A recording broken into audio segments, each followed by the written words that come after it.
Ministerio El Sembrador presenta Escuela Sabática, un estudio exhaustivo de la lección con José Cuba.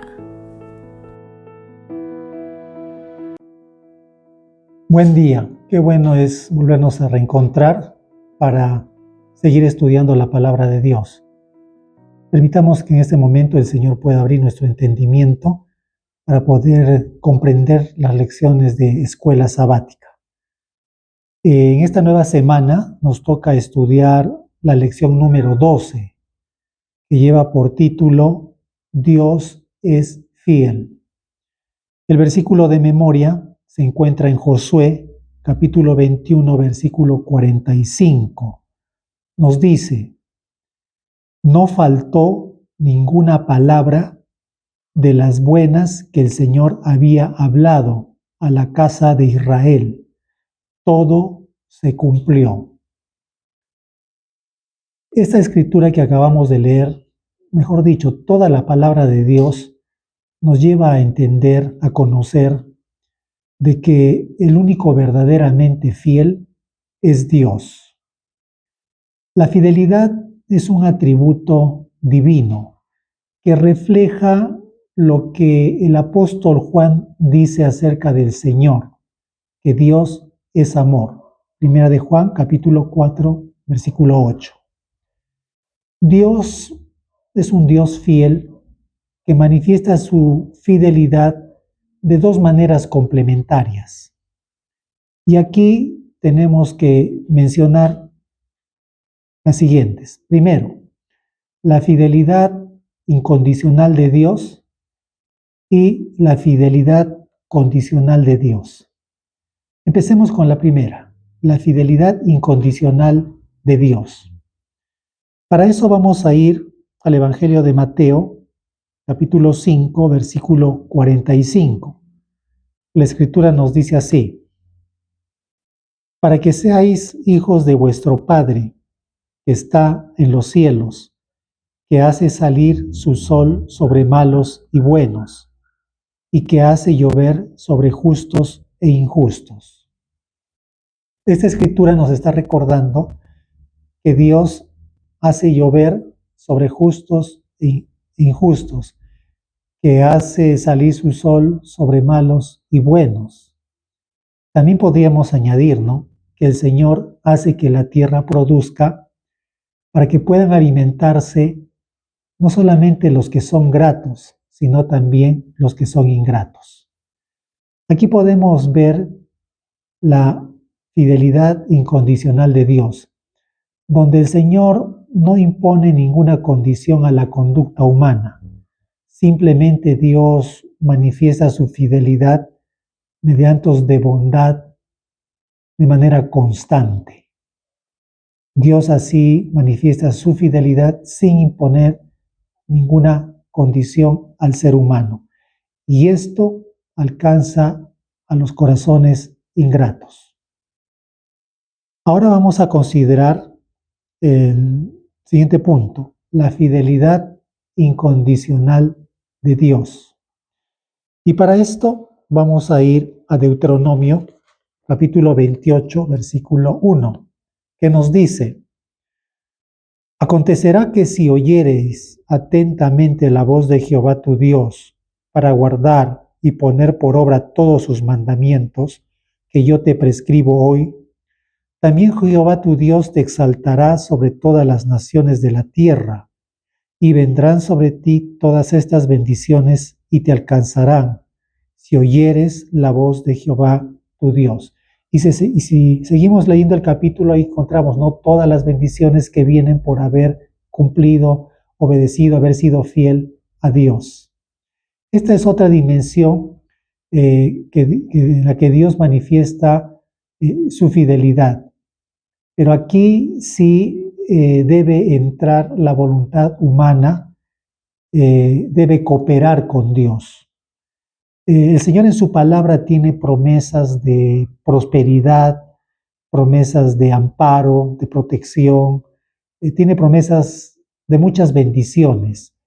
Pero para que estas bendiciones puedan cumplirse, el Señor le pide al ser humano, le pide a sus hijos, que se alineen con su voluntad, es decir, que vivan una vida de obediencia a su palabra. Hay promesas en la Biblia, las condicionadas, ¿no?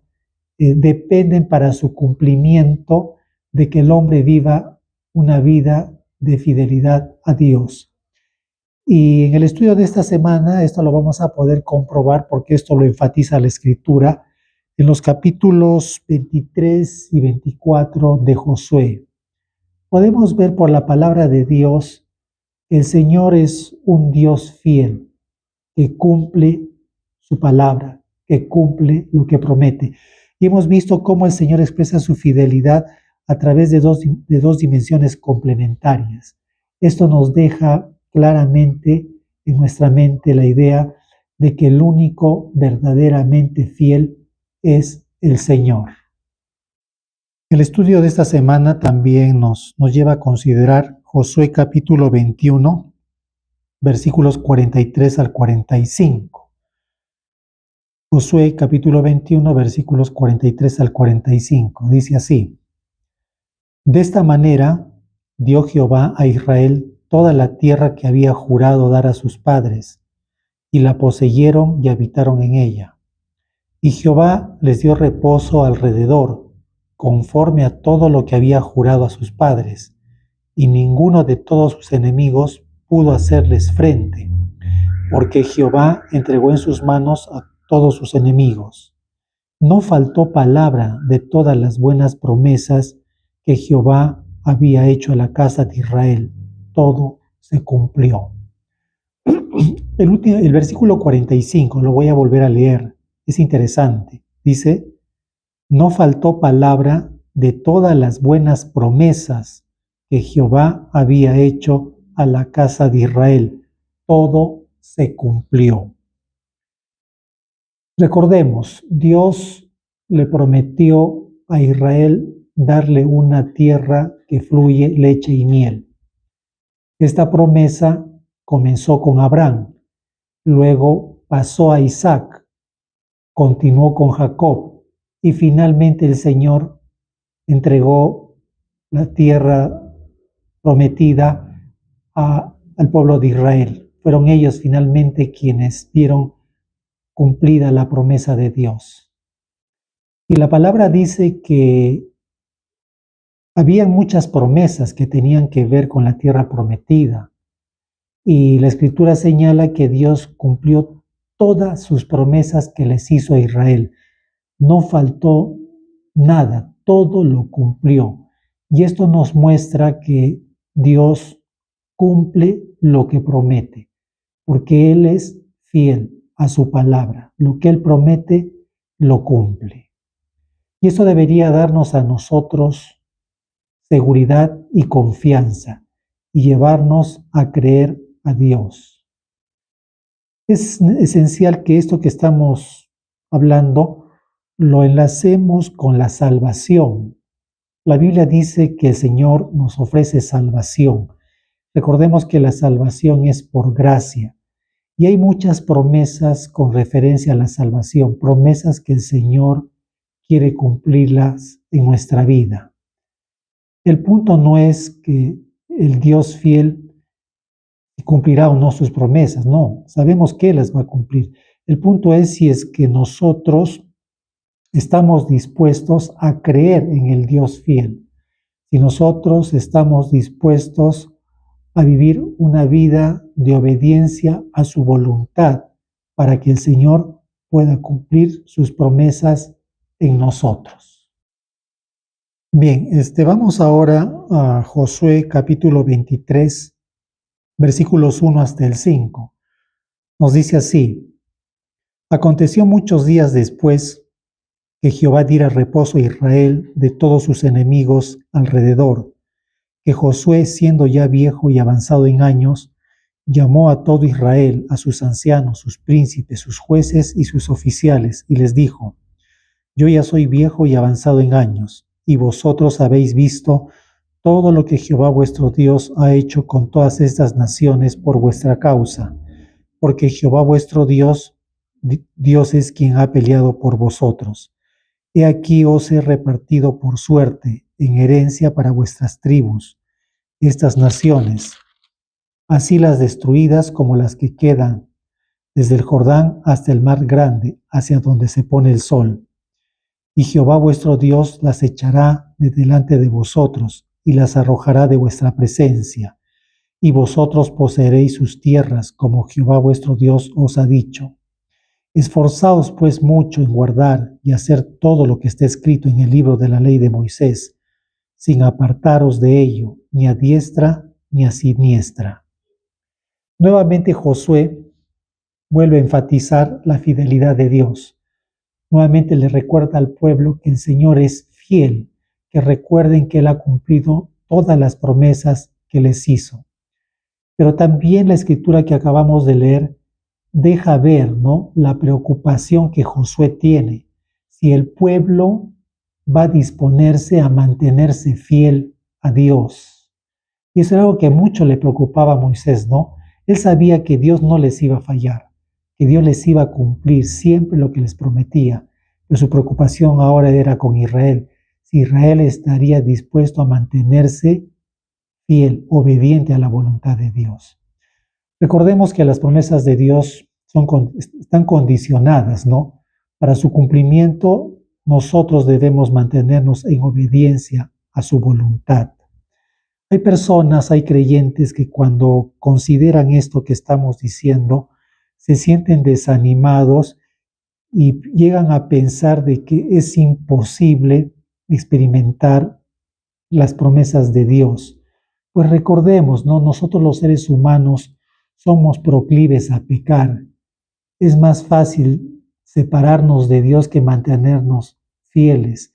Y cuando pasamos por esas experiencias, muchas veces sentimos, no creo que las promesas de Dios se lleguen a cumplir en mi vida. Pero no necesitamos desesperar, porque el Dios fiel que quiere cumplir sus promesas en nuestra vida ha hecho provisión para que nosotros podamos experimentarlas. Recordemos lo que Jesús dijo: bástate mi gracia, porque mi poder se perfecciona en la debilidad. Dios quiere darnos su gracia, quiere darnos fortaleza, quiere darnos su Espíritu Santo para que podamos quedar habilitados. ¿Habilitados para qué? Para vivir una vida victoriosa en Cristo. Y al vivir una vida victoriosa en el Señor, podremos experimentar las promesas de Dios. Esa es la garantía que el Señor nos da. Él quiere cumplir sus promesas en nuestra vida, pero Él también sabe que somos demasiado frágiles y débiles moralmente. Por eso nos dice: recibe mi gracia, acepta mi espíritu, para que tú puedas quedar habilitado y puedas vivir la vida que a mí me agrada y yo pueda cumplir en ti mis promesas. Debemos confiar en el Señor. Bien, ahora vamos a Josué capítulo 23, versículos 6 al 8. Nos dice así: esforzaos pues mucho en guardar y hacer todo lo que está escrito en el libro de la ley de Moisés, sin apartaros de ello ni a diestra ni a siniestra, para que no os mezcléis con estas naciones que han quedado con vosotros, ni hagáis mención ni juréis por el nombre de sus dioses, ni los sirváis ni os inclinéis a ellos, mas a Jehová vuestro Dios seguiréis, como habéis hecho hasta hoy. Versículos 12 y 13. Nos dice así: porque si os apartareis y os uniereis a lo que resta de estas naciones que han quedado con vosotros, y si concertareis con ellas matrimonios, mezclándoos con ellas y ellas con vosotros, sabed que Jehová vuestro Dios no os arrojará más a estas naciones delante de vosotros, sino que os serán por lazo, por tropiezo, por azote para vuestros costados y por espinas para vuestros ojos, hasta que perezcáis de esta buena tierra que Jehová vuestro Dios os ha dado. Toda persona que ha conocido a Cristo, toda persona que ha recibido la luz de la verdad y que se ha hecho discípulo del Señor, recibe identidad. Y nosotros los creyentes tenemos el deber de preservar esa identidad como un tesoro. no podemos perder la identidad porque es lo que representamos. Recordemos, debemos vivir en el mundo, pero no ser del mundo. Este es el punto de equilibrio en el cual debemos de mantenernos. Y quiero poner como ejemplo el agua. Cuando nosotros llenamos un recipiente con agua, este elemento toma la forma del recipiente, se adapta al recipiente sin perder su composición. Así también nosotros debemos vivir en este mundo, adaptarnos al mundo sin perder la santidad. La lección de esta semana también nos habla de que los creyentes no debemos entrar en matrimonios mixtos. Es decir, un creyente no debe unir, no debe casarse con una persona incrédula que no comparte su fe. La palabra de Dios es muy clara. El Señor dice en su palabra que no debemos entrar en matrimonios mixtos. Es un mandamiento. Contrariar esto que Dios dice en su palabra es un pecado.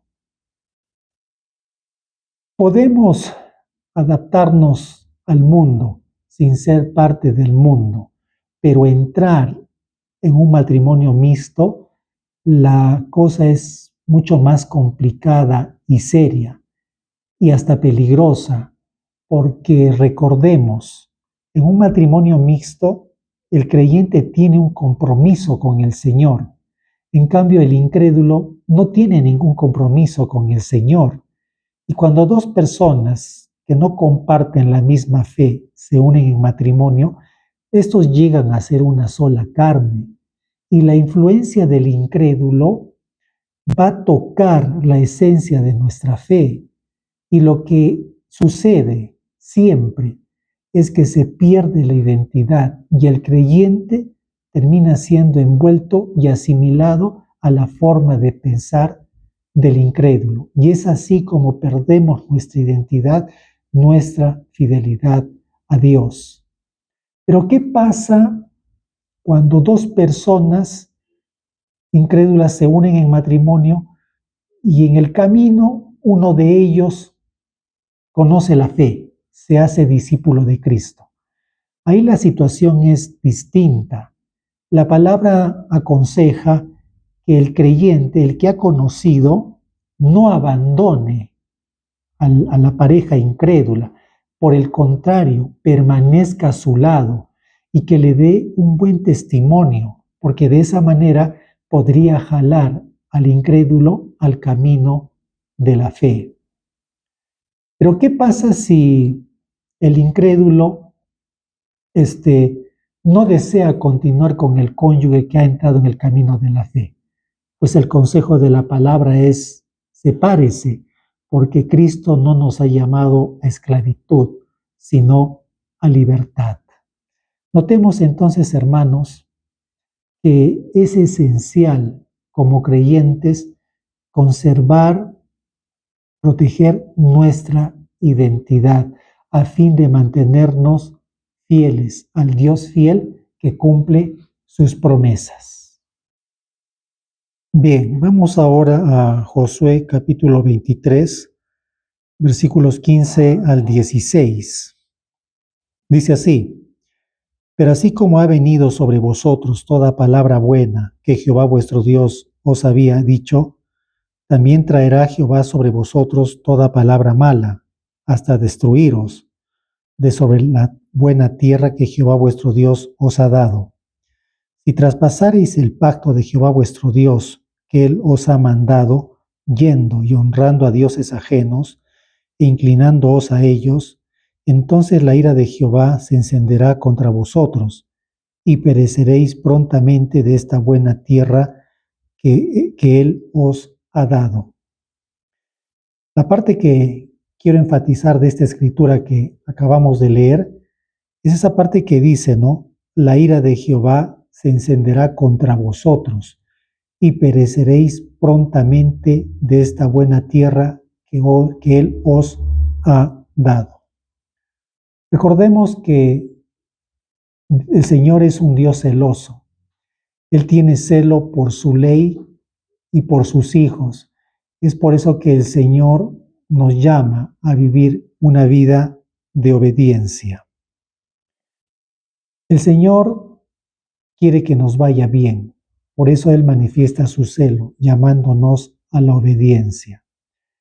Pero también la palabra nos advierte con firmeza de que si nosotros nos olvidamos de Dios, si nosotros rompemos con su pacto, si nosotros nos vamos tras dioses ajenos y abandonamos al Señor, vamos a tener que enfrentar serias consecuencias.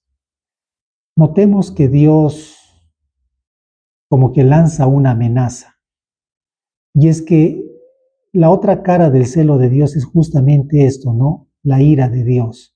Y Dios amenaza con su ira a sus hijos que lo abandonan, que rompen con su pacto, que dejan sus mandamientos.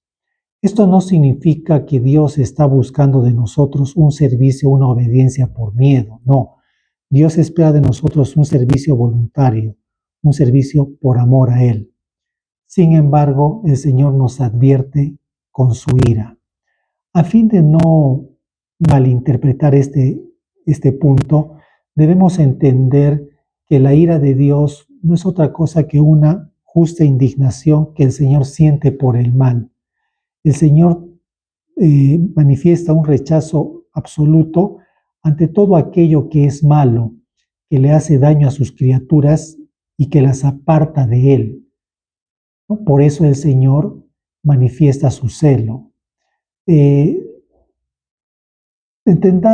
Veamos la ira de Dios a fin de no malentenderla como un freno reflexivo. Sí, veámoslos así, es un freno reflexivo que nos lleva a detenernos justamente en el momento cuando nos sentimos inclinados a hacer lo malo, porque en esos momentos es cuando no, el Señor a través de su Santo Espíritu por medio de la palabra nos recuerda que si nosotros le abandonamos, su ira nos podría alcanzar. Entonces es un freno reflexivo, porque recordemos, los seres humanos tendemos a llevarnos demasiado por nuestras emociones, por lo que sentimos, ¿no? Y el Señor no quiere eso. Entonces manifiesta su ira como una advertencia para que seamos reflexivos, para que actuemos racionalmente y así no nos dejemos llevar por emociones que nos destruirían. Es importante guiarse por lo que está escrito en la palabra, como dice el apóstol San Pablo, porque por fe andamos, no por vista. Bueno, recordemos que la única manera de no caer en infidelidad y de evitar la ira de Dios es sirviendo al Señor de manera consciente, de forma racional. Recordemos lo que el apóstol San Pablo nos dice, ¿no? Porque por fe andamos, no por vista. Si de esa manera servimos al Señor, vamos a evitar caer en infidelidad y podremos esperar con toda confianza que el Dios fiel cumpla sus promesas. Y podemos entender o definir entender que el amor es un compromiso, entonces Dios tiene derecho a exigir de sus hijos obediencia a sus mandamientos. Y si nuestra relación con Dios ha comenzado como un compromiso, esta debe llegar a profundizarse, a involucrarse todo el ser, de manera que llegue a ser algo también afectuoso, donde se involucre en todo nuestro ser de manera duradera y permanente. Permíteme terminar el estudio de esta semana compartiendo la siguiente nota. Dice así: al final, todo descansa en esto. Dios es fiel. Su fidelidad es nuestro sostén y nuestra seguridad, y también el toque que debemos movernos a ser como Él, fieles en todo. Amén. Permíteme recordarte, invitarte a que te suscribas a nuestro canal, compartas nuestras publicaciones, haznos llegar tus comentarios. Nos gustaría saber, conocer qué piensas y también poder comunicarnos contigo respondiendo a tus comentarios. Estamos gustosos en recibir tus sugerencias. Quiero desearte que pases un bonito día. Nos volvemos a reencontrar la próxima semana.